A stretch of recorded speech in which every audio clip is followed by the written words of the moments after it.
नमस्कार, मी Kiran Palkar. Crime diary news channel मध्ये आपले स्वागत आहे.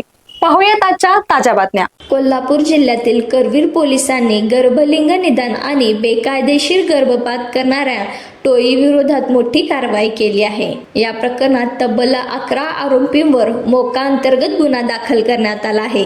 पोलिसांच्या तपासात आरोपीकडून गर्भवती महिलांना आकर्षण करणे, गर्भलिंग तपासणीसाठी ग्राहक मिळवणे, सोनोग्राफी मशीनच्या माध्यमातून बेकायदेशीर तपासणी करणे आणि त्यानंतर गर्भपात करण्याची व्यवस्था करणे अशी पद्धत समोर आली आहे. सन 2020 ते 2026च्या कालावधीत करवीर, जुना राजवाडा, राधानगरी आणि भुदरगड पोलीस ठाण्याच्या हद्दीत अशा प्रकारचे एकूण 11 गुन्हे दाखल असल्याचे पोलिसांनी नमूद केले आहे. या पार्श्वभूमीवर पोलिसांनी मोका अंतर्गत कारवाईचा प्रस्ताव वरिष्ठ पोलिसांकडे पाठवला.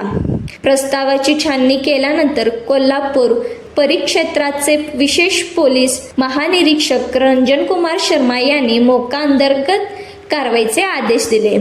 या कारवाईत स्वप्नील पाटील यांच्यासह महेश पाटील, श्रीमंत पाटील, विजय कोसळकर, प्रशांत जाधव, दत्तात्रय पाटील, ओंकार कराळे, सुनील पाटील, अनिल तिपुगडे, शिवप्रसाद पाटील आणि अश्विनी शिंदे अशा 11 आरोपींचा समावेश आहे.